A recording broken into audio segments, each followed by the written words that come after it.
Welcome to the Intercut Podcast, the weekly show going over the TV, movies, and entertainment that people can't cut away from. I am your co-host, Zachary Shevich, and joining me, he's my twin brother, who I'm reunited with for the first time in 19 years. It's Arturo Zurita. That's better than the BlacKkKlansman one that you're going to have. Did you see it? Yeah, I saw both. Oh, you saw both. Have you seen any of them, Mauricio? I have not seen any of them. So, of course, we're talking about the hentai series, No, I'm just kidding. Three Identical Strangers, which I had recommended a couple weeks back, and one of our, I would say, is both of our recommendations for this week. I don't know Zach's thoughts on it. I think he knows that I highly recommended it. But we are joined today by flip a coin, dice roll, whatever you want, a little name generator. He switches it every hour. Browntable, or Mauricio from Browntable. Say hi to everyone. Hello, how's it going? They don't respond. That's all the intro I usually had. don't respond.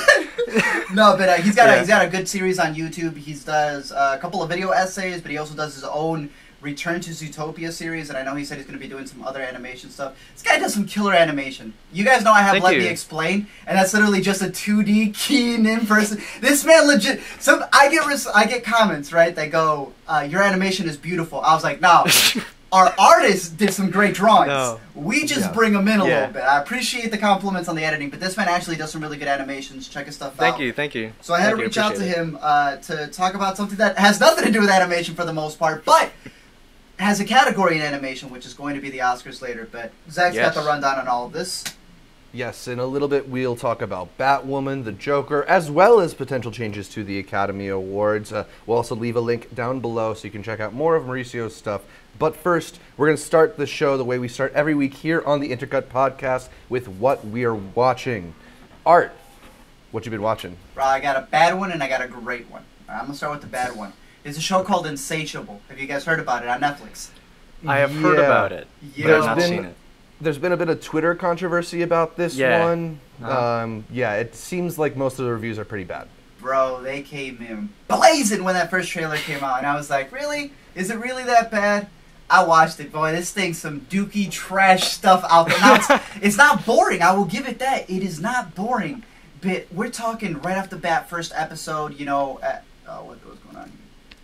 Right off the bat, the first thing that we get is Bailey, whatever. I know her as Bailey Pickett from Sweet Life on Deck, but, as you know, they call her Fatty Patty.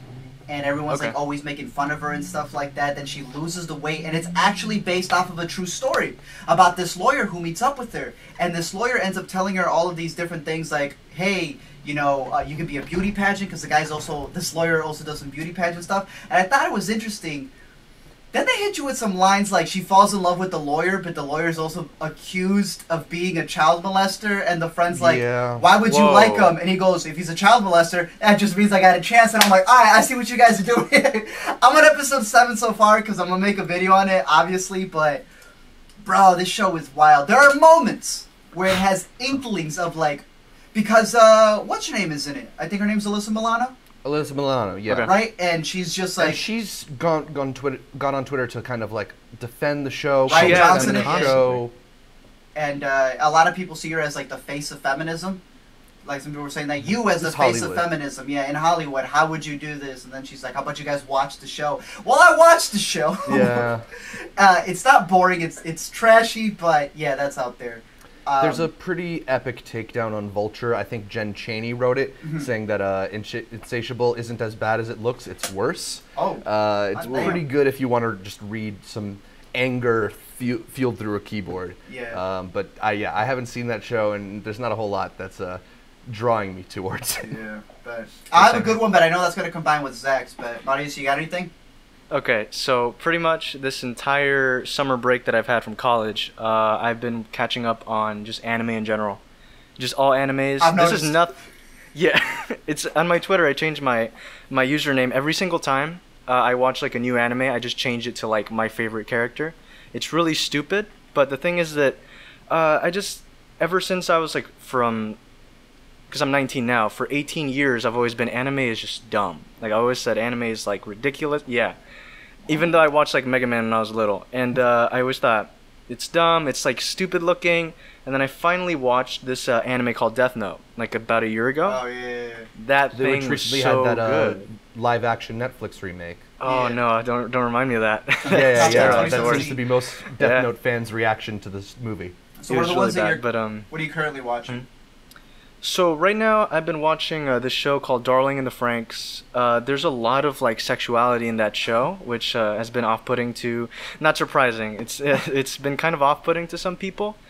And you know the big show everybody's been watching at the moment, which is My Hero Academia, which I 100% recommend. It's Everybody really good. Everyone recommends it. Yeah, it's the best. It's Shout fantastic. out to my boy Jason, who's told me multiple times to get on that show. Yeah, I'm gonna have to. Still It's so haven't. good. Where do you watch it? Like, where do you watch it? Where does it like stream or? It's on Crunchyroll. It's on Funimation. I know Crunchyroll has the subbed version, but Funimation has like the dubbed version. Okay. The dubbed version of the show is like 2 episodes behind. Oh, okay. I'm pretty sure. Yeah. But it's had like a lot of impact on me. I watched like anime for like I guess like a month, and now I'm making a whole series that is an anime, which is really crazy. I'm hiring voice actors and actresses. So Hey, let's if you are a go. voice actors and actresses, please contact me. If you're That'd be out great. there, Yeah. That's dope, dude. And it's good. I saw a little bit of it what he has going on. I still refuse to believe that he animated it himself, but according to him, he did. It's pretty good. I can show you. I can show you it, man. It's some good stuff, but we'll have it linked down It's- below as well. But yeah, What I for you gotta really? watch. I'm curious what for you kind of like unlocked anime. I've talked about this with some friends of mine who are into anime, and I feel like it's kind of a genre with a little bit of a learning curve. Like you need to figure it out what you're getting into, and then you become a big fan of it a little bit. Right. Okay. So here's the thing for me, right? I think I've said this on Twitter also. You can follow me on Twitter, Browntable_ENT. Shameless plug. Thing for me is that I love romance. I freaking love it. Like romantic You're in the stuff. right place. in general, it's the best. I freaking love it. So I watched Your Name, which is my favorite 2D animated movie ever. It used to be Lilo and Stitch. I'm sorry, Lilo and Stitch. Damn. And it was so good that it just like impacted me so hard. Like I watched the last third act of that movie. I couldn't breathe. So good. After that, I was like, yes, I love this genre. It's not even a genre. It's just like a whole way of conveying film in a different way. So it's great. As for what I've been watching, I checked out the new Spike Lee joint, as I know that Arturo did as well. For real. Asked him for his recommendation yesterday, and Was I right? Did you like it more than how I? oh yeah, no, I mean you're right. It is one of my favorites of the year. I had some issues with the movie, but I want to know. Do you want to hear more of like my personal reaction or my critical reaction first? Both, baby. All right, well, I'll go critical first just to say that I thought the first third of this movie was some of the most exciting Spike Lee material we've gotten in the past decade or so. You know, it's really, it feels alive. The racial dynamics of the movie are clear and being articulated from a point that we don't see a lot in film. I think they get across a story that we don't hear as much about. At one point in the movie, they call him the Jackie Robinson of the Colorado Springs Police Department. And, you know, we get a lot of movies about Jackie Robinsons. We don't get a lot of movies about Jackie Robinsons of Colorado Springs. Yeah. Right? So I think that just seeing that aspect of the story was really cool. As the movie became a little convoluted with plot in the middle third, I thought it grew a little bit weak. Like it's forcing its story to kind of push forward, and the momentum feels a little artificial, but there's these moments that are just so fun and exhilarating when Ron Stallworth is on the phone with David Duke and you're just in on his deceptiveness. It's fun to be in on the investigation with them and see how they're going to dupe these people and infiltrate the KKK. So while it had those moments, I did find it got a little bit bogged down in the middle, and then towards the end, I thought it just had this like secret gut punch, Right? And that's where I think I want to like break it off to say something. This is like a personal reaction. You probably won't have this reaction too. Maybe you will, but they did a really interesting thing. Was they decided to put this movie out on the year anniversary of the Charlottesville march, Unite the Right March, which of course ultimately led to protests and. Let me say two things about this. So the movie was finished filming, right? He had finished BlacKkKlansman because I know he wanted to get it out for cons, which everybody at cons releases their movies while they're still editing them. That's what happened with You Were Never Really Here too. But they had, according to him, and he went out there and he's been telling everyone what the ending of the movie is, which I don't want to say full outright, but he's been telling everyone, he's like, yeah, I'm using footage because after they finished filming, Charlottesville happened. Right. So then he wanted to use the footage from Charlottesville at the end of the movie. Y'all know there's Unite the Right 2? Like, we were making Despacito 2 jokes, right? The whole, if the Bible's so good, why isn't there a Bible 2? They actually named their sequel march a sequel. Yeah. It didn't get quite as much of the attendance, but they were back there again this year. That's so corny! Or over the weekend to commemorate the anniversary of it. And these were marches that ultimately led to the death of Heather Heyer, one of the anti-demonstrators. So these were marches that got violent. And without trying to be too political about it, it's obviously reflective of a really divisive time in the country, and there's a lot of anger inward. We see a lot of this division being stirred up in our politics. A year ago today, the day we're recording, August 13th, I was actually in Charlottesville. I went down there after hearing all the news of the marches and the death and everything. I just kind of wanted to take a lay of the land and be there to kind of support if I could.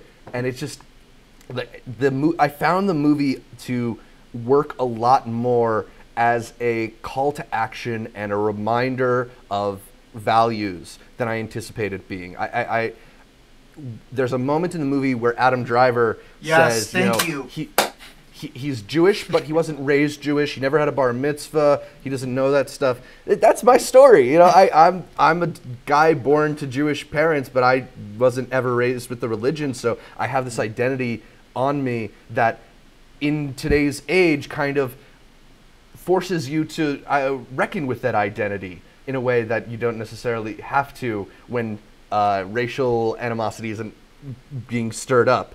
So I just found a lot of things to personally connect to with this movie that made me kind of get emotional towards the end. And I think I had an outsized reaction to it, but I really loved this film. I think it's Spike Lee's best movie since 25th Hour. So that's a long gap too. Yeah. I agree with you. It's been one of his best movies in a while, but I highly recommend that one too. I second everything that he said as well.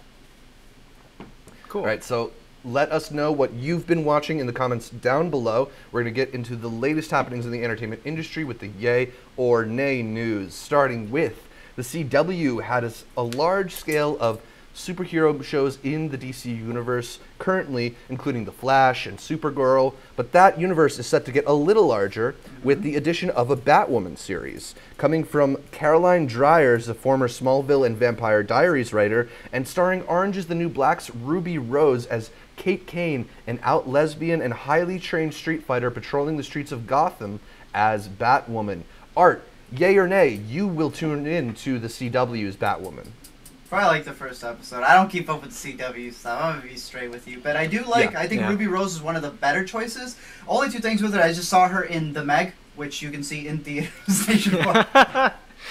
And the only thing with her is that she. I haven't seen Orange is the New Black yet, but I feel like her accent comes in and out because she's got the Australian twang that comes in, and then sometimes I don't know what accent she's gonna have for Batwoman. I read a couple of Batwoman stuff back when they had done the New 52, and then now that they had the whole rebirth of whatever else. But I always saw Batwoman as being like built. Now Ruby Rose is like, you know what I mean? Like Ruby Rose can like probably kick some butt. She seems pretty tough. She seems tough. Oh no, she look like Batwoman tough. You know what I mean? Yeah, Batwoman is bodybuilder, really huge. Batwoman is huge. Exactly, but a lot of people complain about Wonder Woman. You know what's her name? She hit the gym. You also had with Laura Croft, your girl, she hit the gym too, so... Right. We're seeing the before, we haven't seen the after. Yeah, I mean, everyone look at Ben Affleck's thing too. Not to mention that comics are generally, like, amp up the muscle in unrealistic ways. Yeah. So you can't expect perfect resemblance, but... There's also a lot of homophobic comments which are saying, you know, wild. why?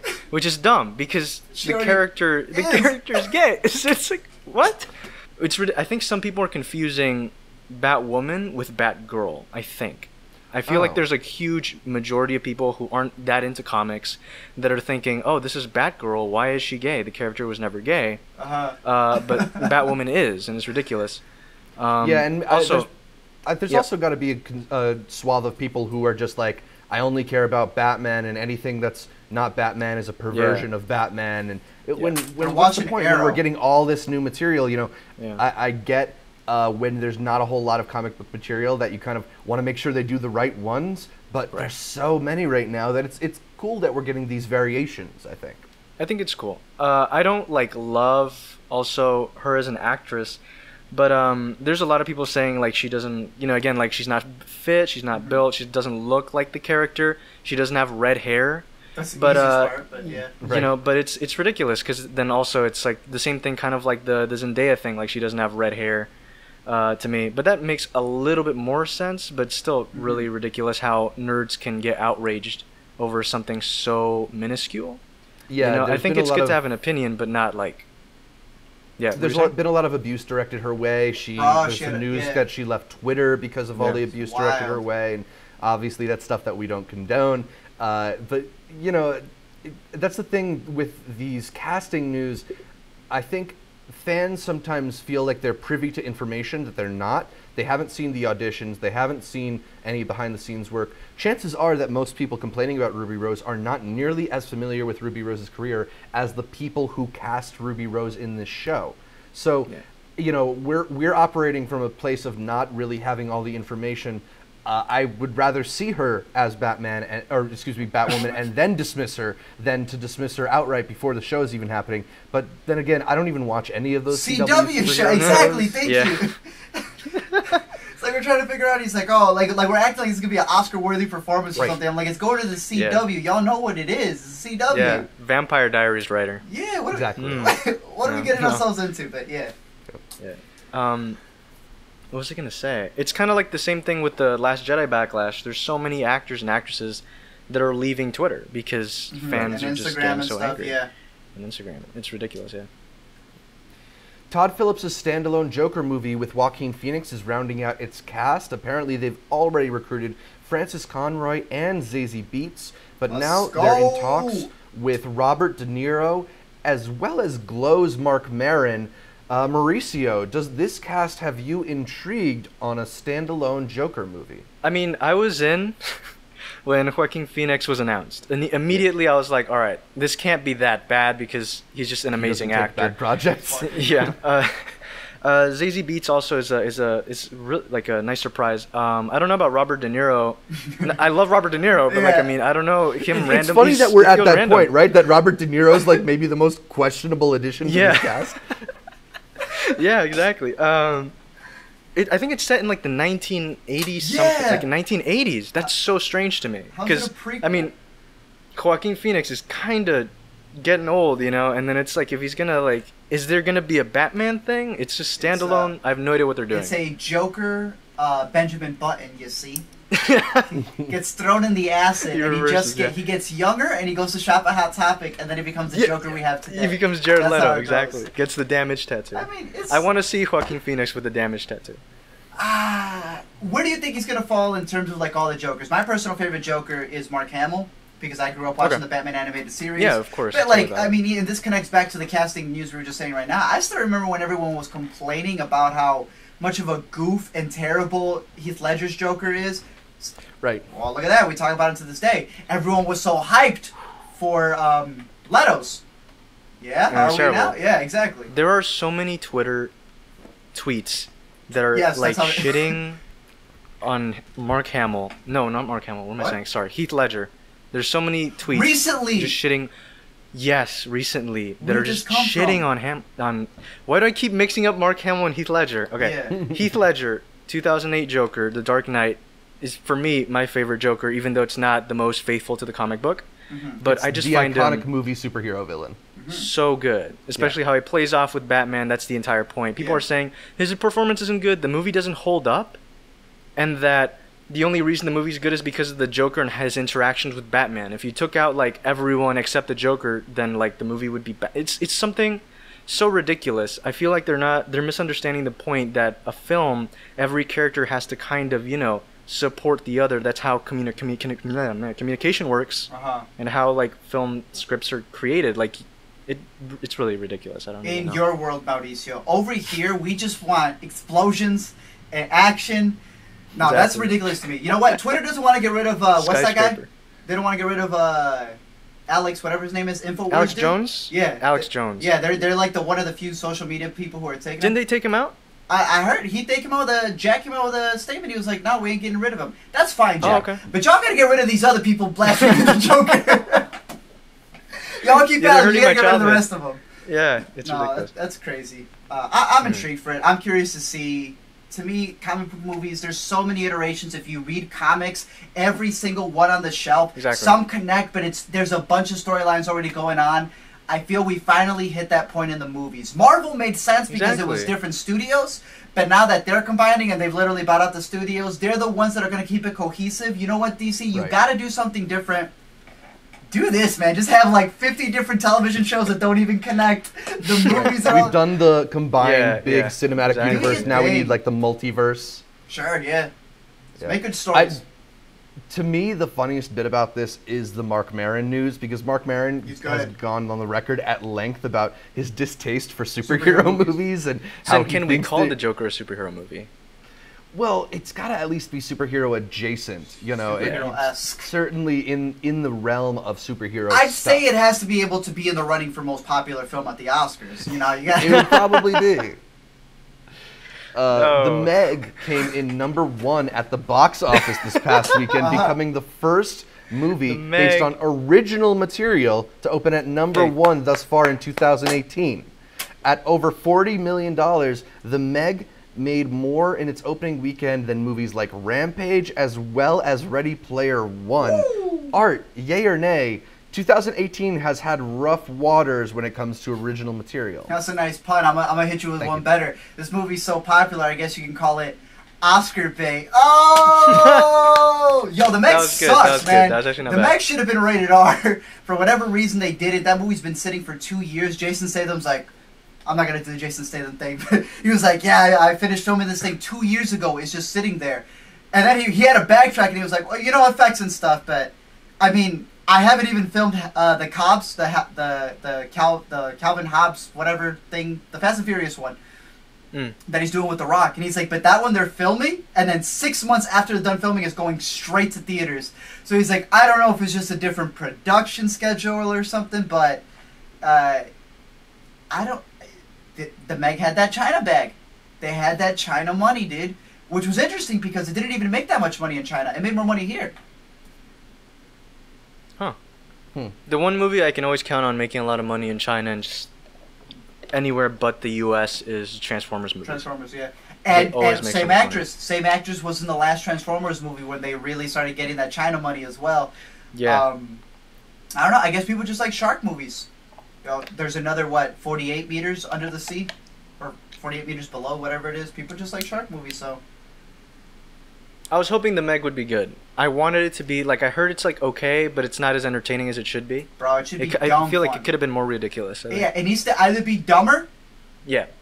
Or bloodier, or, like... Smarter, yeah, but it's not. It's just you can't even get that smart with a big shark. Can only get as smart. Yo, there was one dude who loved it. Every single twist and turn, like things that weren't even twists and turns. This guy was like, I was like, chill, bro. I think it was the first movie, not shark movie. That man just came out of jail after serving 25 to life or something. Got left out on probation. This is the first movie he's ever seen. He's never experienced cinema before. He loved it. So for that guy alone, I guess. I like it when at least if I hate a movie, someone's enjoying it. Like I was watching Suicide Squad, and I was just like, my eyes were bleeding, but my ears were listening to like this little kid who was been like I guess 12, and he was just like, oh my God, Harley Quinn is so cool. There goes Harley.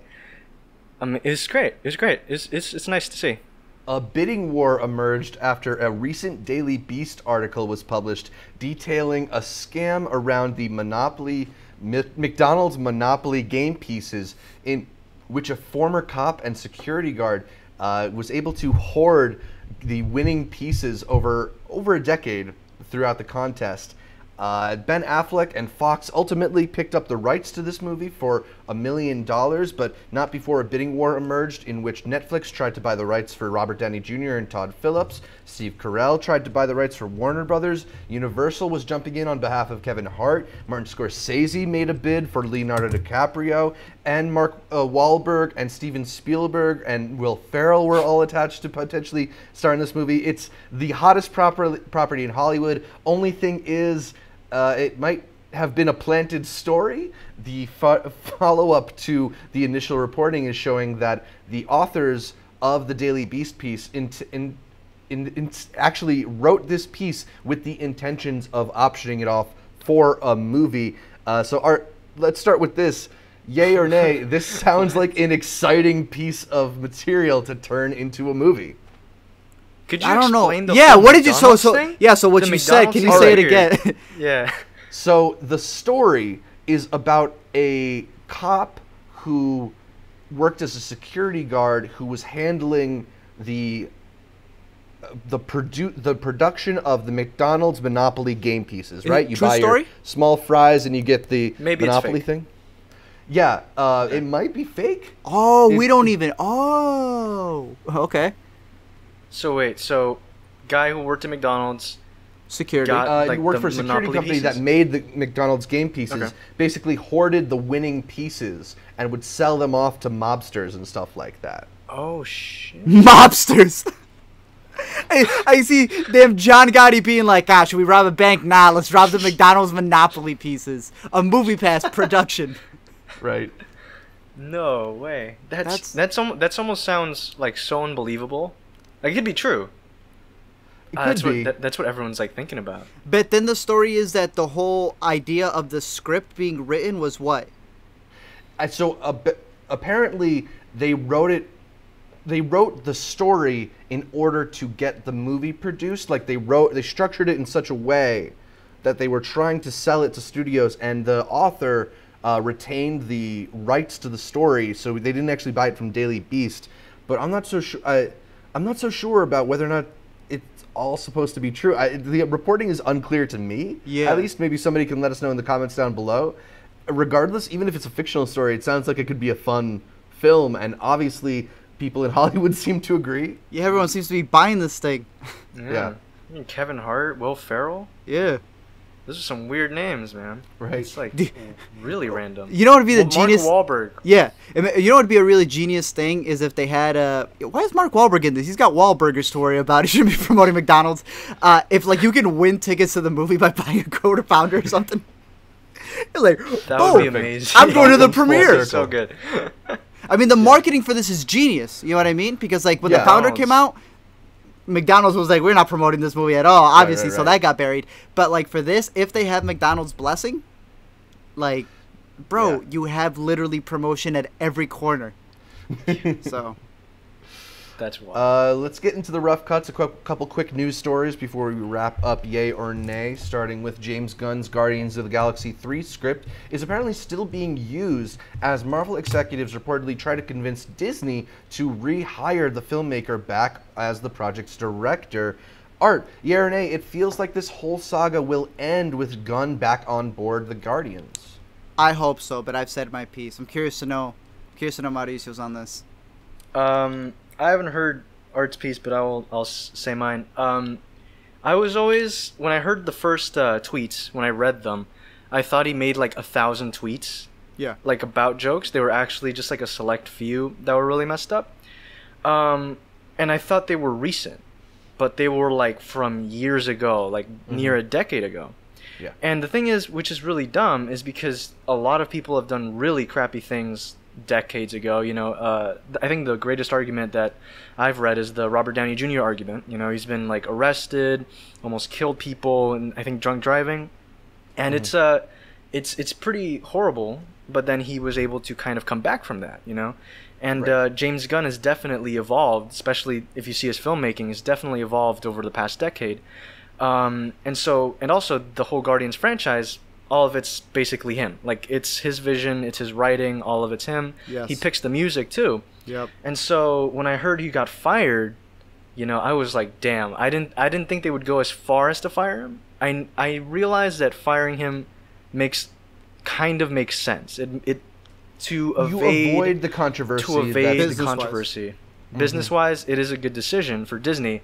But of course, then it's like, wait, so what about Marvel? You know, he was one of the heads that was spearheading like the future of the Marvel Cinematic Universe, and I just think it's ridiculous that he got fired. I think the biggest, dumbest thing is that if they're gonna keep his script, then I guess he's gonna have his name still show up in the credits, right? So why not just rehire him? It's like it's technically like he's still on board. So either fire him or just rehire him. It's really ridiculous. The 1 foot out, 1 foot in thing is a little bit odd. You know, you're either making a clean break or you're not.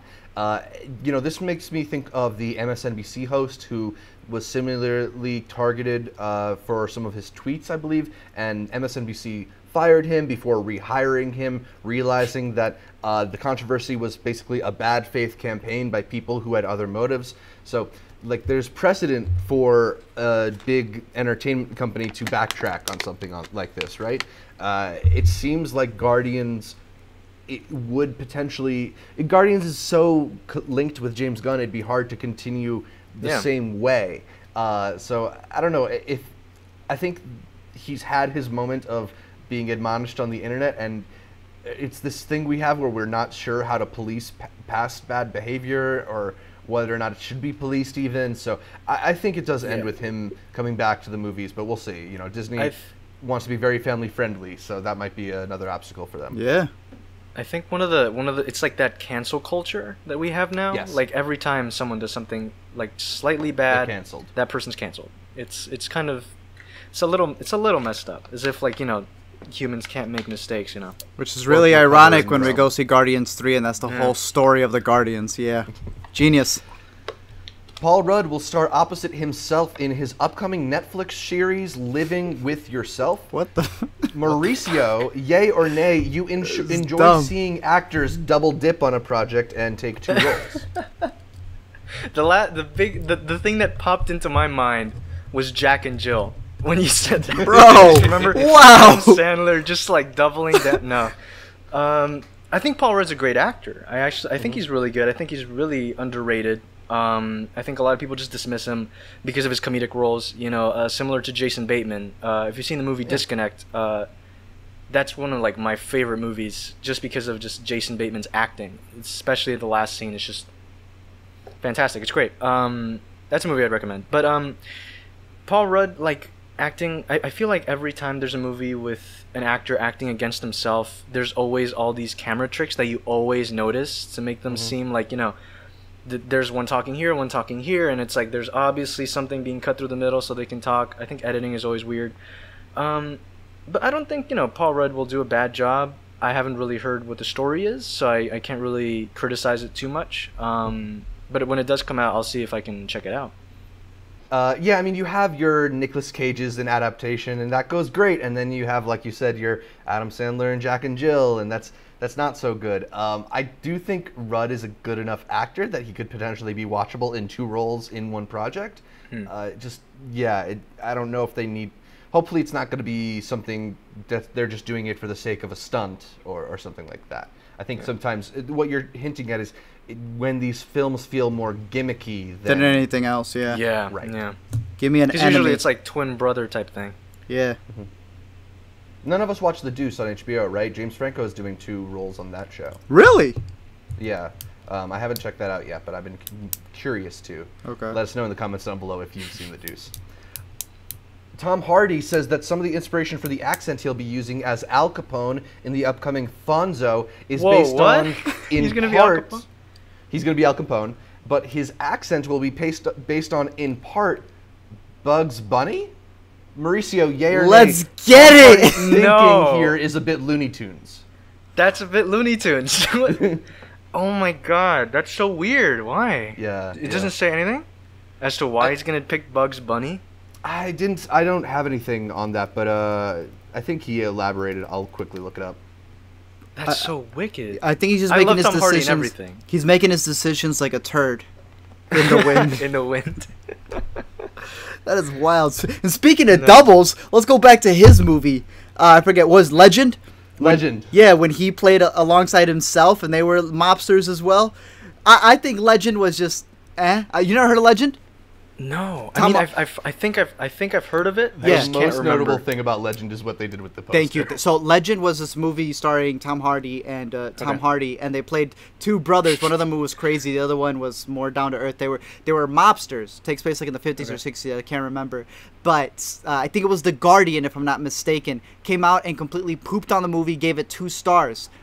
They do the poster, and since it's 2 Tom Hardys, they put 4 stars from everywhere, and they just put the Guardians 2 stars in between them, so it kind of looks like they're covering. Yeah, that was cool. That's the best part of the movie, though. Yeah, it's more memorable than anything they did in the movie. No, that's hilarious. That's incredible. That's dope. So this is the quote from the Esquire piece. Quote, "The voice he developed for Al Capone in Fonzo is based on Bugs Bunny's. To prove it, he plays me a clip of raw footage from his phone. Sure enough, he sounds like the cartoon rabbit with a severe case of vocal fry." Bro, I want to see him kill someone. Just be like, "What's up, Doc?" Like that'd be the ending to the that intro to the movie. He just shoots and then like Fonzo, and then all the title credits. That's all, folks. Just like that, yeah. Did you know that Don Cheadle's voicing Donald Duck in the new DuckTales cartoon? Yeah, did you really? Have you not seen that? No. It's wicked. The teaser really for that is really hilarious because it says Don Cheadle, famous actor, Dano survivor. Yeah, that was funny. Yeah, Disney's strong. And we'll wrap up yay or nay with a Twitter question from Fernando asking who our biggest Latino filmmaking inspirations are. They could be actors, directors, whomever. Art, do you have any that come to mind? You already know the family. All your tios? All of my tios, bro. We got Alfonso Cuarón coming out with Roma. I'm going to try to catch that bad boy in TIFF. Iñárritu. I don't know if he's got anything this year, but he was messing with VR last year. Got an Oscar, we didn't even know about it. And obviously, Theo Guillermo, he's doing pretty well out there. I feel like I'm missing one. Cousin Lubeski, obviously, I'm waiting to see what Lubeski... Wow, you know more than me. Lubeski does next. I just love the directors. Was the one that I was going to mention. Who? Just because, so my mind immediately went to, like yours, like the Three Amigos, right? Yeah. You got Del Toro, Cuarón, Iñárritu. They all kind of came on the scene around a similar time and became friendly and promote each other's work. I think sometimes they co-produce each other's movies. Yes, sir. But I think all of them except for Del Toro so I guess 2 of them have worked with Lubeski on stuff, but Lubeski's also worked with some of my other favorite filmmakers on a bunch of stuff. I love his vision. I love how he's able to get these long takes into these really tense, actiony moments, whether it's the fight scene in The Revenant or the car getaway in Children of Men. So Lubeski is someone for me who I'm constantly in awe of his work as a cinematographer. And we're both Benicio del Toro fans if we're going to throw this to actors. Mauricio, anybody come to mind for you? The exact same as Art, except for like I didn't know like one name. Lubeski? I think Iñárritu. No, Iñárritu I know. Cuarón. Del Toro did Shape of Water. Del Toro, yeah. I think it must have been Lubeski then. The cinematographer. He's done The Revenant. Yeah. He's the reason why I watch some Terrence Malick movies like Tree of Life. Yeah. Yep. So, no, yeah, but he's like, no, he did Birdman. Birdman, and then he did Birdman? He did Birdman, Shit. Yeah. Wow. I need to get more into these cinematographers. Man. No, he's one of the go-tos for sure. But yeah. And of course, Michael Pena. Yeah. Michael Pena. It's just as part in Ant-Man. Yeah. Didn't he make there's this Netflix movie Extinction. Have you seen it? I haven't seen it yet. No, but he's the star of that, right? Or one of them? Yeah, he's the star of that. Have you seen it? It's alright. I haven't, no. Sure. Shout out Extinction and the filmmakers. For sure, yeah. Alright. Alright, so that wraps up Yay or Nay, where we talk about the latest news. Let us know your thoughts in the comments down below on all the topics that we covered. We're going to get to the topic of the week, and this week's topic, the Oscars. They surprised many people when they tweeted out last week, quote, "Change is coming to the hashtag Oscars. Here's what you need to know. A new category is being designed around achievement in popular film. We've set an earlier air date for 2020. Mark your calendars for February 9th. And they're planning a more globally accessible 3-hour telecast. With this news comes some reports that indicate that part of shortening the broadcast could involve giving out certain awards during commercial breaks. So, Art, let me start with you. Do you think a popular film category would prove to be a popular decision? I'm going to break it down my 3 points. One, no, because what you're saying is for anyone that gets nominated for this is, and I'm sure everyone's already got recapped up on this on Twitter, because Twitter lets you know everything within the first hour. By putting a popular category, what you're saying is that some of the films that get nominated for the popular category, it's a pat on the back type of award. I want to say that's how Mauricio talked about it on Browntable in his video that he had for it. And that's how everyone felt of it. It's a participation award. It's a participation award in a sense where it's just like, we don't really acknowledge you, but we're calling you the popular award. Which brings me to the second point. Y'all couldn't pick a better name. And then there was a great article because the first thing I thought of was looking back at the first, 5 years or 10 years of the Oscars where they did have they had actual 2 Best Picture winners. Right. Do you know what they were off the top? I think one was Outstanding Achievement, and the other is Outstanding. One was Outstanding Achievement in filmmaking, one was Outstanding Film. Yeah, production in a sense, and who went out, and I remember it was the ones on Wings was one of them, and then the other one. One of them was what they actually considered the best film, but then the other one was what was the best production type of thing. It was better than popular film in a sense because I feel like what they're going for isn't so much box office. I don't want to say box office, but I want to say influence and production. So you go back to, let's say, The Dark Knight or these bigger films, and they don't want to say it's the best picture, but they did something worthy of saying, yo, this is still a milestone, and that's why they want to award it, right?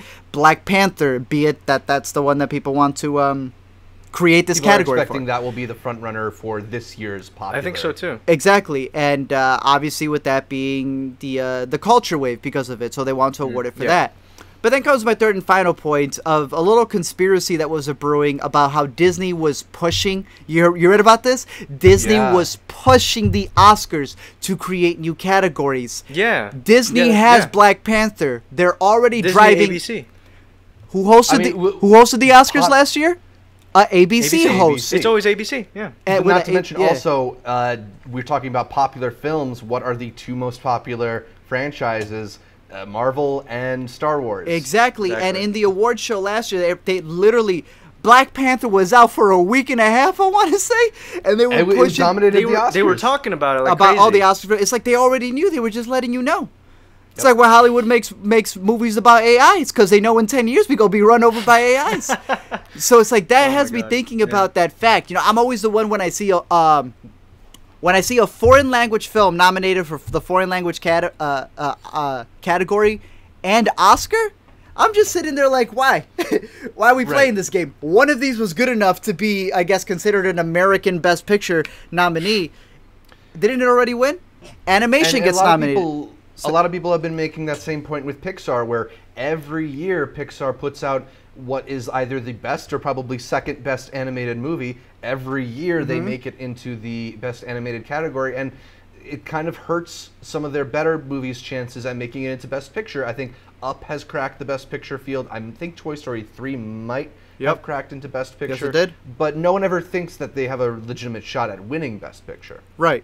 But I think it's just one of those weird things when you double up the category, right? Like an actor is not going to win a double acting award unless they've been nominating again. But it's weird for a movie to be able to fill 2 categories because automatically, you get what I mean? Because then what's going to be popular? Does that mean that now Avatar or other movies that were really big, Lord of the Rings, that were nominated for Best Picture, that category's still staying? Yeah. Do they stay on there? If not, and if I can throw out a counter argument, even though I don't necessarily believe in it, you could say, oh, this is like the Grammys or something, where you have Best Hip-Hop Album, Best Rock Album, and then they all compete in the end for Album of the Year. I just don't know if popular film is necessarily a designation that should be as different as like a documentary it's not a or genre. animation. Thank you, Mauricio. What are your thoughts on the changes? I thought it was dumb. I complained about it for a good 4 minutes in the video. I find it really ridiculous, especially. I mean, I don't want to sound bad again because I don't think Black Panther is like a film that should be awarded for its filmmaking. But I do think it should be a film that should be awarded for its cultural impact. And it is going to. But It's going. I guess It's it's going been. to be. Technically. Technically, it's been. I think. I just find it frustrating that Disney is like. I just kind of find it weird, you know. The Disney. I feel like they kind of have like the secret agenda, especially with ABC, because you know, How to Train Your Dragon 2 came out the same year as Big Hero 6, and everyone was saying How to Train Your Dragon 2 is gonna win. How to Train Your Dragon 2 won the Golden Globes, and then Big Hero 6 won the Oscars. Lame. It's Disney. It's a Disney film. Yeah, know? I think back to. I mean, so I can't speak for Black Panther per se from that perspective, but I can definitely speak for Coco's perspective of, I don't care if I'm Latino. I love Remember Me Too, but that was not the best song of last year. But it won it anyway. I can't think of the animated ones off the top of my head, but I'd say the same thing, which I agree. Many times Pixar just comes in. I liked Breadwinner a lot last year, but Coco is really one of the strong ones. Coco was good, but like, I'll put it to you this way. I wouldn't say Coco deserved a Best Picture nomination. Before this category was even created, people were like, Black Panther, Best Picture award. I was like, it's like, I mean, I guess. Yeah, I mean, every year there is like one big blockbuster that kind of breaks through and does well enough critically that it gets this fan base that kind of beats the drum for its getting a Best Picture nomination. Yeah, whether that's even if they realize that's not the category. It's all the Christopher Nolan fans saying that we need to get Interstellar in there, and I think Inception did get in there, or saying that all the new Batman movies got to get in there. Wonder Woman. Or if it's people saying, oh, it has to be Avatar or whatever. You know, there is usually room for a blockbuster, and part of what is weird to me about this latest announcement is you know, the Academy already made a change to its Best Picture category in our recent lifetimes when they changed from 5 nominees to possibly 10 nominees, and now we have this fluctuating number. And you've seen it actually change the way the Oscars are. We've nominated a smaller slate of films, but we have nominated some more popular films. You look at last year, Get Out got in there, Lady Bird got in there, Arrival got in there. Some great films. You see bigger films like Mad Max Fury Road, which is as traditional of a blockbuster as you get. That got in there. I am a big fan of Mad Max Fury Road. I think it deserved it, and you know, it actually managed to break through because it's a really great movie. So, you know, you gotta think about what are the reasons behind this, and a lot of people are talking about the declining TV ratings, which is something that all the networks are facing across the board. You know, TV numbers are shrinking. No matter what program you are, the Oscars are consistently the second highest rated telecast of the year behind the Super Bowl and whatever NFL playoff stuff happens. So, you know, this is the most watched award show already. I don't know if they need to act like they're struggling for viewers. It's kind of like the Netflix thing. People were freaking out because Netflix only made $1 bajillion, but their projected was $1 bajillion and one. So they're not meeting the projected numbers. They're doing great, but that's business. When they don't meet the projected number, it doesn't matter if you're like over 100. They still like tend to freak out. It's a lot of. Yep. Go ahead. I think it's a lot of the Oscars' fault for kind of lowering its viewership. I mean, I feel like it's kind of, it drags a lot. I feel like they add too much fluff. They want to make it like an entertaining show when in reality, it's not really meant to be that. It's meant to award people's hard work because of, you know, how much work they've put through their medium. But like, I think Jimmy Kimmel is terrible. I think he's awful. I don't think he's that funny. But I mean, I feel like a lot of people kind of bash it recently because of how political it's getting. A little bit. I feel like it's an outlet for people to always spew politics. And I think that's fine.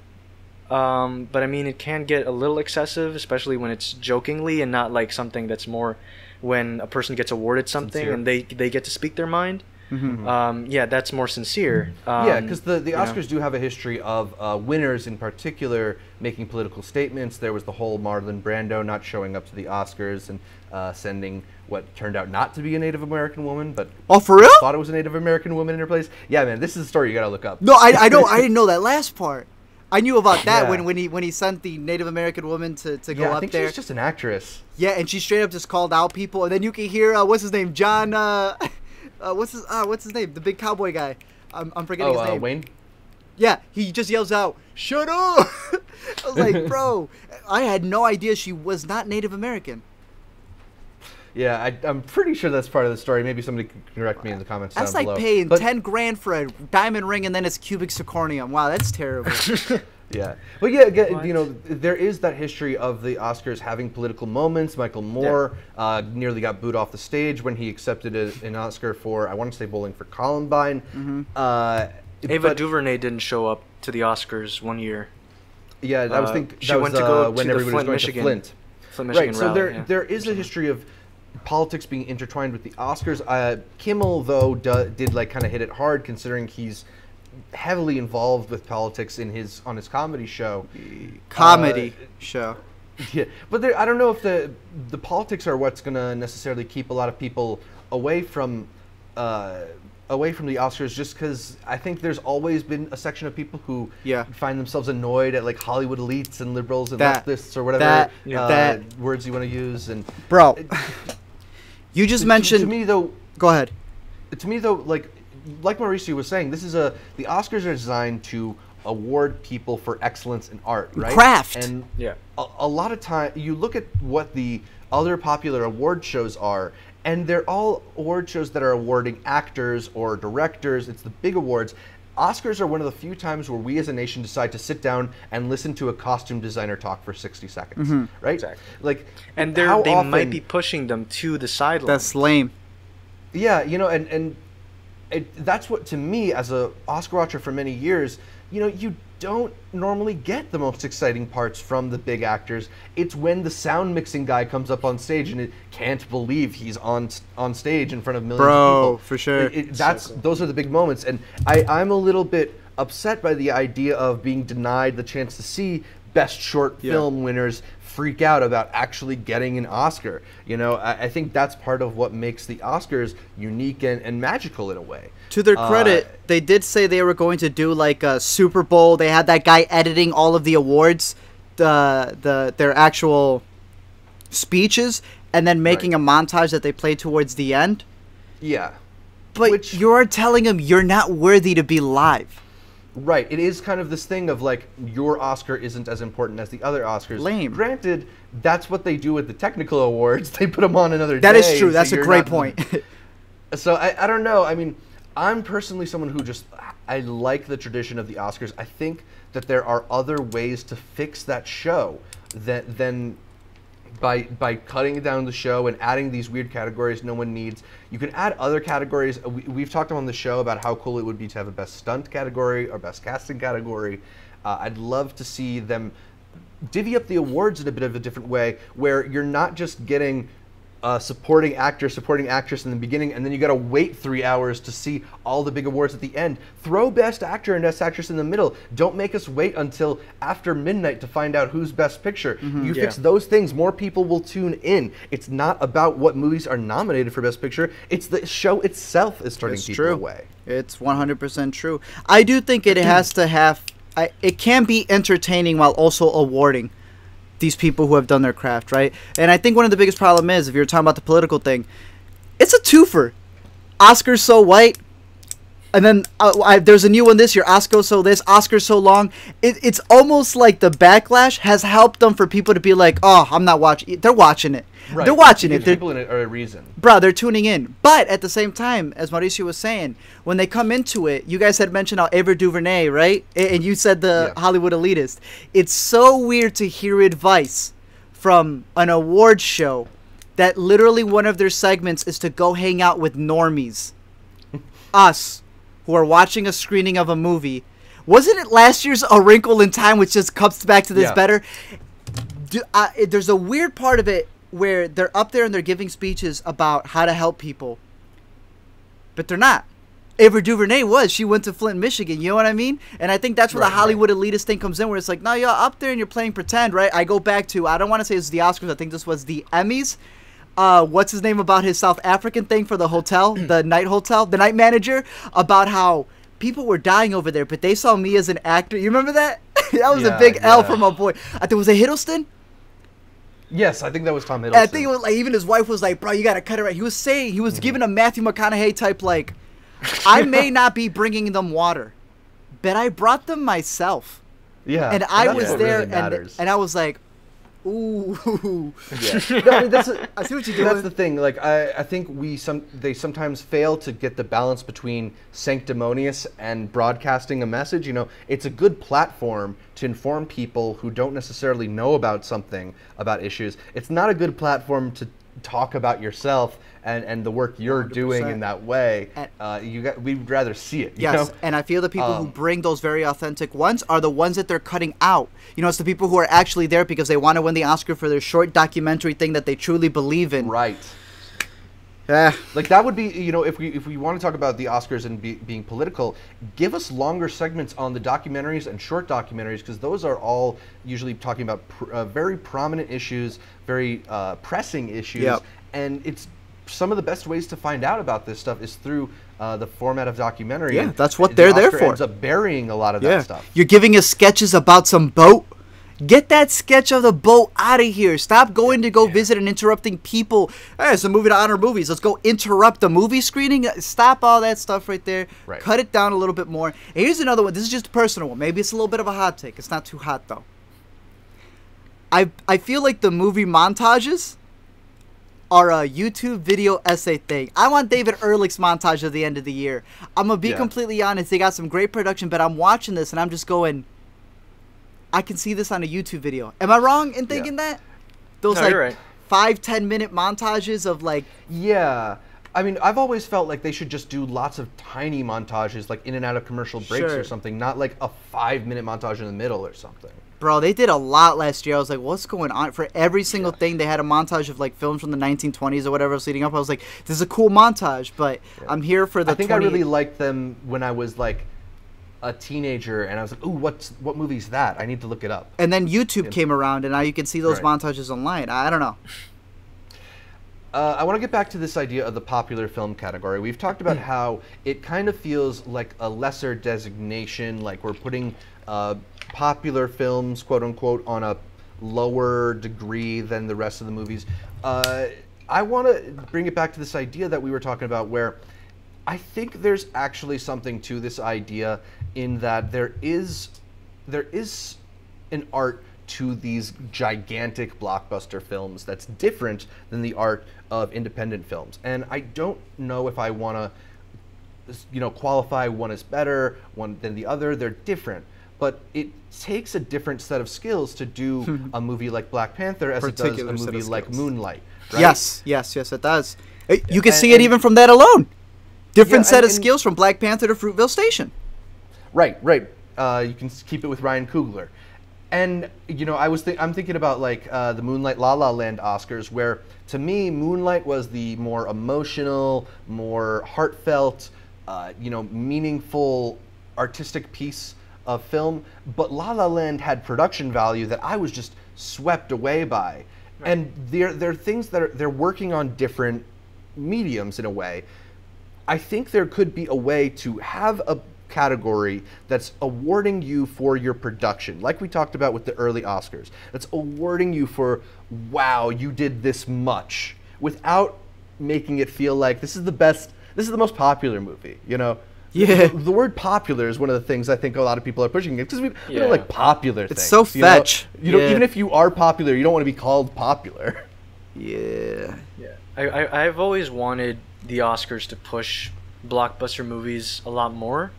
I feel like one of the things that are really left out is just they don't consider them as like real things that people worked on. They don't consider them as art. They think of them as just money grabbing things that people can consume just to get more money. And I feel like people actually, passionately work on these movies, of course, because you can't just like work on something for that long and just be like, I don't really care. I'm only doing this for the money, because of course the movie can also fail, 100%. And again, like you said, in the popular film category, I don't think that's the way to phrase it. It ain't it. Because then also, what if like an indie movie is popular? Like, what if an indie movie? You just mentioned Lala, yeah. Some people saw Lala was in the indie. Yeah. I tweeted out from the Intercut account. Mark Harris posed a question: let's take Solo and Won't You Be My Neighbor, or is that what it's called? The Mr. Rogers. Well, documentary? it's actually pronounced the best documentary of 2018, but yeah. Right. So you have Solo, which is this extremely expensive movie, but was by all considerations the least successful of all these Star Wars films, well below projections. And then you have this tiny film in Won't You Be My Neighbor, which made way more money than it was made for, and is one of the most popular documentaries of the decade. What's more popular, right? Like, Are we doing this relatively? Are we just talking pure numbers? Is Avatar just going to win this year, this award, like based off of how many people bought tickets, even if it's not people liking it? God's Not Dead 3 because it's made for so cheap and it makes so much more money. You know, Yeah, I'm just mad that in the most popular film category, the dumbest category, Blade Runner 2049 still can't win. Right? That's wild. I don't get it. It's so dumb. It just wasn't meant to be. But I'm gonna tell you this right here: Mission Impossible Fallout. Better sweep it off. Yeah, exactly. That should win most popular film, to be honest. And Best Picture. Why not? You know what? I'm just gonna. That's why they need. That's why they need the best stunt category or stuntman category. Tom Cruise would just sweep all of it, to be honest. Right. But just so many stunt people have died. Let's take a second, though. That's true. Ignoring whether or not they should add a Best Popular Film category. Any frontrunners this year? We talked about Black Panther. Infinity War's got to be in there. Yeah. I'd say Fallout's got to be in there, too. Has to be. But then you're creating more trouble. I mean, you know, assuming that popular film right? is... Yeah, because it's like, these movies, no offense, but they're just objectively better made than Black Panther. And Black Panther, if it wins, it's weird, don't you think? But then you're going to get the Marvel fans who go like, really? Infinity War was better and it included Black Panther. And then you're going to get the other fans who are like, Mission Impossible had better stunt work. Because you're already having trouble with the Best Picture, but you had two things going. Sometimes it's usually the one that's been winning everything leading up to it. And second, less people complain because they haven't seen it. What are you doing when you do a bigger popular film? They're digging themselves into You a wanted hole. To bring in more people in the dumbest way possible. Maybe they want you that did controversy. Maybe they need people talking. If you give it to Mission Impossible, which I would love, yeah. Good luck with the Marvel fans. Yeah. Good luck with the DC fans who are going to be angry theirs didn't get nominated to begin with. You know, like Wonder Woman. I think Wonder Woman was the most ridiculous thing that they wanted to push for Best Picture. So that's the thing. We're forgetting that us as like film fans, which is such a pretentious thing to say, but I mean it more in the sense of we watch a lot more films that are out there because for most of us it's our job to seek those out and bring them to the public, right? Especially with MoviePass dying, movies are expensive. When people go see a movie, it's something that they've been waiting to see. The trailer hooked them, and it's something that personally is going to impact them. That was the biggest thing with Get Out. I believe Get Out has some good writing to it, but I can definitely tell when some people weren't so much concerned about the writing, they were just going, this is my horror movie. Not the best. It was theirs. Wonder Woman was some people's blockbuster. Black Panther is some people's blockbuster.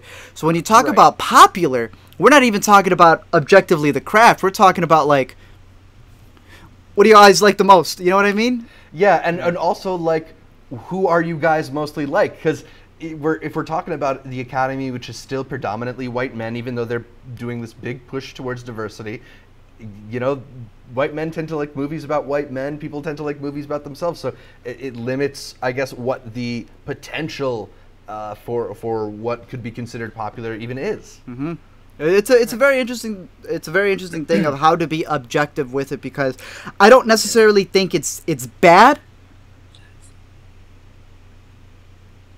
What? Oh, I couldn't hear you. No, like I just said that, but I didn't say anything. Okay. I thought I was going wild. I said, "Did you hear this, man?" Yeah, that is it. Go ahead, expand upon it. That's the thing. I feel like film is subjective, and there's like a certain point where it's like best picture can be a more objective thing than subjective, but most popular film is completely subjective. Mm-hmm. That's just completely subjective. Unless like, what you're is going popular for people? Is it box office? Is it how much people enjoyed it? Is it how much people are talking about it in social media? Yeah, how many tweets that it get? Weird. That's wild. That's weird. But I mean, the way that Zach and I always talk about it, you can see it right there. Boom. Brigsby Bear was my favorite movie of the year. I don't come out, and I think that's the biggest thing. I don't come out of Brigsby Bear going, I can't wait for this to win Oscars. I never said that. I come out of it going, I can't wait people to just see this. Searching this year. I don't care if it wins an Oscar. I didn't even care. I didn't even think it would win the Sundance Award. But I was just. It comes out in 2 weeks, by the way. I'm just excited for people to see the movie. Yeah. So when for me, that's the big tragedy in this whole idea of Best Popular Film, because you know what the award for being a popular film is? Money. Yeah. And people seeing your movie. You know what it is for the Oscars? It's people actually hearing about you. A lot of people don't know what Call Me by Your Name was until the Oscars. And I think, you know, that's one of the things that makes the Oscars special. It's this unique time of the year where we're not focused on like necessarily what's already well known, but we're awarding artistic craft and stuff. True. And I think the idea of reducing it to popularity is a little bit of a bastardization of what we expect from the Oscars. Do either of you guys have any final points before we move on? That's it. Just watch what you love. Don't worry if it gets an award. Award it in your heart. I think if Infinity War wins most popular film, I think that'd be the movie that gets the least amount of hate, because not only does it make sense that it's the most popular film, but it also has Black Panther in it. So it kind of like alleviates a bit of the hate, I think. Yeah. Not to mention it is such a milestone in the Marvel Cinematic Universe. It really is. It really is.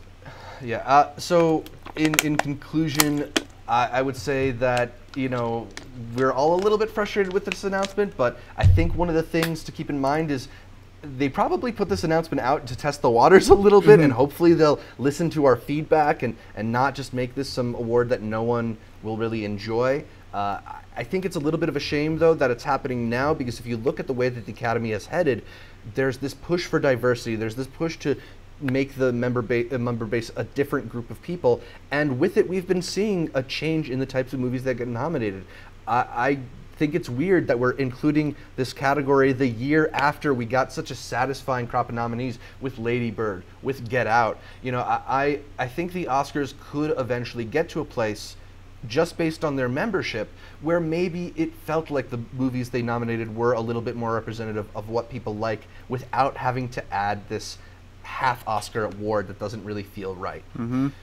But that's all for now. Let us know what you think about this potential change to the Academy Awards in the comments down below. We gotta get to our final segment of the week, the new to see, where we talk about what's new in theaters to streaming and on VOD, starting with August 17th. There's a whole bunch coming out in theaters, starting with Mile 22, directed by Peter Berg. It's his third or fourth collaboration with Mark Wahlberg. Let's go! You got Lauren Cohan in this, Maggie from The Walking Dead, Ronda Rousey, John Malkovich. I think you said Ruby Rose is in this? No, that's the Meg. Yeah. I'm getting myself mixed up. Bro, then we also got Crazy Rich Asians.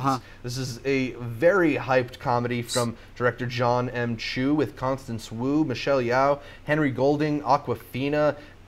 Basically every comedic Asian actor you can think of is in this movie in some capacity. It's decent. I saw it. It's. Oh, you saw it? Yeah, it's.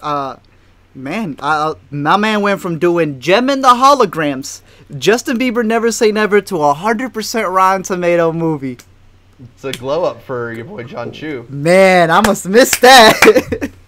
It's cute. It's a cute movie. It is a cute movie, but it's a very cliched rom-com. But obviously, the big thing of it being the predominantly Asian cast. Right. Yeah. I heard from one guy that he disliked it so much that he walked out in like the first 20 minutes. God damn! Then why'd you go? That guy, High Top Films. Yeah. Oh, did he walk out in 20 minutes? Yeah, I think so. Yeah. I know he didn't like it, but I don't know if you could fairly judge a movie by just 20 minutes of it either. High Top, go back and watch it. The ending's cute. Like it's obviously it doesn't necessarily get better, but it's like. If you go into a movie like Crazy Rich Asians, you know what you're expecting. You like watching those cheesy. And plus, there's just a novelty to that too. The same way that we talked about, there's that novelty to Black Panther. Like, exactly. Sometimes these movies should be getting made at some capacity. Right. That doesn't necessarily mean you have to like them. Yeah. If you watch like Black Panther and leave right when the second act ends, then you think it's like the greatest movie of all time. But then you watch that third act, and it's like, oh, it's man, you really don't like the third act, do you? I really don't like the third act. I hate the train scene. I hate the train scene. The train scene is trash. The CGI, it is really bad, great right? Michael B. Jordan line though. As like someone who's studying like animation, it is so terrible how they choreograph the fight and the camera work, it's just so bad. Like a lot of people have a lot of issues with the CG. Exactly, and I love the cinematographer. And I think I have a feeling that the cinematographer didn't work with that animated segment. I feel like he didn't touch that part. Because it's just so off. It's so different, especially when Ryan Coogler's describing like the action sequence in like the one of the first action sequences there is, and it's like, you know, this long shot winding through all this area, and it's like, okay, so they planned it out, but then this final sequence, it looks like really messy. It looks like a Maya camera. Maya's like the program used to animate. Yeah, the anime. It's I don't know. It's just weird. I don't know. Best popular picture. Also out in theaters this weekend, Alpha, about a boy and his wolf dog. I didn't realize that's Cody Smith McPhee in the trailers. Playing the dog? I've not heard about this movie. Yeah, this Cody Smith, not as the dog. Cody Smith McPhee. But yeah, they've been advertising it a lot on TV. Juliet Naked. This is based on a Nick Hornby novel that my friend Ashima loves. Rose Byrne, Ethan Hawke, and Chris O'Dowd are in this one. It looks kind of cute. It looks cute. Then some limited release movies. The Wife with Glenn Close as an Oscar hopeful. We the Animals. Art, I know you saw this one. Boy, Director let's go. Jeremiah Zager and Raul Castillo in this one. Yes, your boy. You saw that one back at Sundance. Back at Sundance. I highly recommend it. This is one of those ones where you just go in there and it's just pure emotion. It is just pure artistic emotion. That's all it is. Fans of Moonlight, fans of the Florida Project, I think better than Florida Project. I've only seen it once. I've seen Moonlight 3 times, so I can't compare it. But this is your movie. This is your movie. Then also in limited release this weekend, Little Mermaid and The Billionaire Boys Club. That is the Kevin Spacey movie that they did not replace him with Christopher Plummer in. Bro, that movie just got knocked out. Like, yeah. You were the one who pointed out that it's like the exact same poster as Wolf of Wall Street, right? The exact same poster. And I only saw that because I saw it on Flickster. And first of all, the movie's been push. Now it just, and we're not even talking VOD. That went straight to DirecTV, straight to Hulu. Like, bro, they said, be gone. Yeah. Canceled Kevin Spacey. Yeah. Immediately. That one makes sense. New to streaming on Netflix August 17th, Magic for Humans, a new series from magician Justin Williams, and Disenchantment. This is a new animated series from Simpsons and Futurama creator Matt Groening with Abby Jacobson of Broad City starring as an alcoholic princess. This could be fun. Yeah, I'm excited for it. I'm a Matt Groening fan. I'm an Abby Jacobson fan, so definitely going to see the Homer behind you. Yeah. Yeah. HBO Now on August 18th, Darkest Hour, the Oscar-nominated film featuring Best Actor winner Gary Oldman. I think it's the worst movie that was nominated for Best Picture last year. It's the prequel to Dunkirk. Man. That's actually the one Best Picture I did not see last year. Wait, oh, you didn't see Darkest Hour? That's the only one I did not see, yeah. Okay, yeah. I love Dunkirk. Amazon on August 17th, Gringo. Trash! You've seen that one? Straight trash. No, that's a no. I've not seen it. You guys watch so many movies. It's insane. Which one is that? Nash Edgerton directed this one. I think Joel Edgerton's the star. Oh, no. David Oyelowo was the star of this one. Joel Edgerton is in the movie, and his brother is the director of the movie. Somehow they were able to get all of these actors off of some contract or whatever else. I was reading up into it. It's not as bad as Movie 43-ish, if you've heard of the Movie 43-ish conspiracy. Yeah, it's not as bad as that, but yeah, this movie's a little bit of dookie. It ain't that good. And then finally on Hulu, Jeopardy is now available on Hulu, so that's a change in my life. I'm going to be watching a bunch of Jeopardy. August 15th, America's Sweethearts and the Ben Stiller movie Duplex pop up on Hulu. And then on August 16th, Sean William Scott and Paul Rudd and Christopher Mintz-Plasse all in Role Models. One of my favorite comedies from last decade is going to show up on Hulu. New to VOD on August 14th, Snapshots, The Escape, The House of Tomorrow, Shock and Awe, Bad Samaritan, How to Talk to Girls at Parties, and Avengers Infinity War. So if you missed out on the big moment in the Marvel Cinematic Universe, you'll be able to catch up from the comfort of your own Steelbook home. It's time for Pick of the Week, though. Art, could you start us off with your pick for the week? My pick of the week, if you're going out in theaters, this week would be BlacKkKlansman. BlacKkKlansman is a very interesting movie. I think while it has its Spike-isms, I think if you've never seen a Spike Lee movie, if you're new to it, he's got a whole catalog of it. Some of it are big misses, but the one thing I always give Spike Lee is that he stays true to his crazy cinematic self, and you see it in this movie as well. Sometimes he'll prolong some speeches, and you'll never see that character ever again. Sometimes he'll bring his conveyor belt, the little dolly shot. That's his traditional dolly shot that shows up once in each of his movies. Exactly, that's his iconic shot. He also does this thing, which I forgot that he does this. He likes to show big moments happening multiple times. Like, the best way I could describe it is if you see a high five and he shows you it from 3 different angles.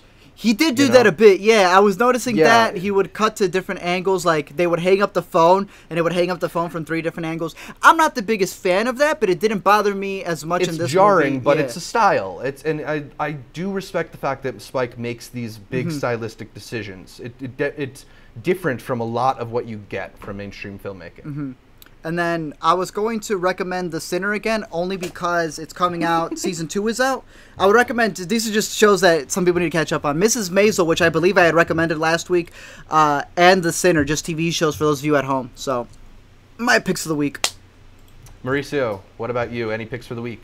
So, again, like I said, I have to just watch the big blockbusters to get like those ratings on the channel. So, of course, you can watch the Meg if you want to, but of course, if you haven't seen Mission Impossible Fallout yet, thank you. Gotta watch Mission Impossible Fallout. Easily the best blockbuster I've seen since Mad Max Fury Road. Agreed. And I guess for me, since I've been watching anime so much recently, if you haven't seen Your Name, do watch that. I think on Netflix, the same studio that made Your Name, not the director, but the studio. They put out a new movie called Flavors of Youth. Everyone keeps recommending me this. Yes. I have not seen it. Maybe you should check it out if you're really into that stuff. It looks good, so I want to check it out. That's a good recommendation. Nice. As for me, I mentioned that Role Models is going to be available on Hulu. If you want to stay in and laugh, that is a good time if you haven't seen that one. As for what's in theaters, I mentioned it briefly at the top of the show that I saw 3 Identical Strangers, and it is a fascinaning documentary. I don't want to... I heard it's good.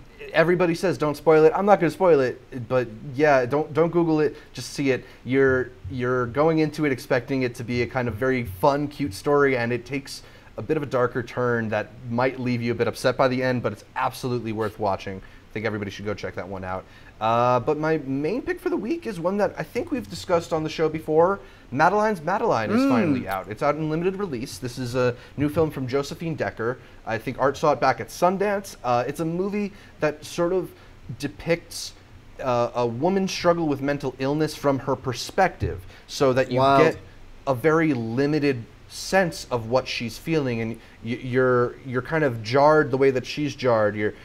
Things are out of focus, scenes bleed into one another, moments get cut off where you can't really finish the line of dialogue, and it has this really interesting, disorientating feeling to it that puts you in the character's head in a very interesting way. I think it's one of the most interestingly constructed, visually American films that I've seen in quite some time. So if you're just looking for like a very experimental piece of work, absolutely look out for Madeline. It's not going to be it's not going to be for everybody. Not for people who are interested in the best popular film category, probably. But it's a really interesting piece of work. The best metaphor I can give for that one is that if you're new to beer, you've never had a beer in your life, do not stop with a double filtered, double hoppy IPA, because that's what this one would be right here. This is like for people who have seen too many blockbusters or all the indies and they need something new for their palate. They just want to try something spicy. Ooh, this is the spiciest of the spiciest. Definitely a palate cleanser. I'll go ahead and say that. So that's all for this week's show. You can catch more from me, Zach Shevich, by following me on Twitter @ZShevich or on Instagram also @ZShevich. And check out my YouTube channel, youtube.com/multiplexshowart.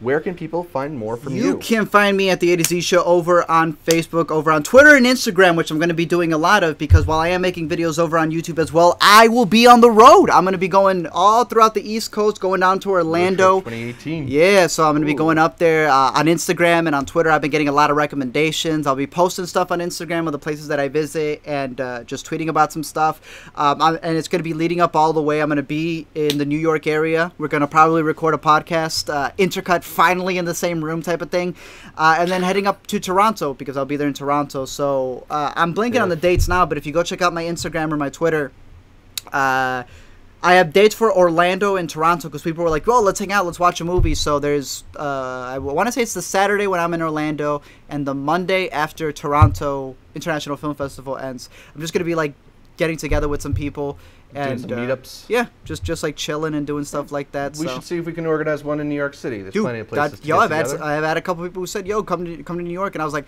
"How are we gonna find each other? There's so many people in New York."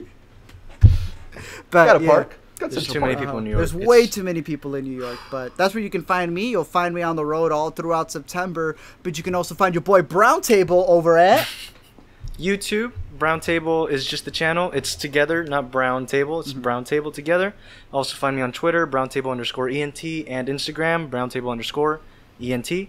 I have a Facebook. I barely use it. Sometimes people message me. It's kind of very random. Yeah. Sometimes I check it like every month, and it's like, oh, it's weird. But yeah, you can check me out there and all those multiple places.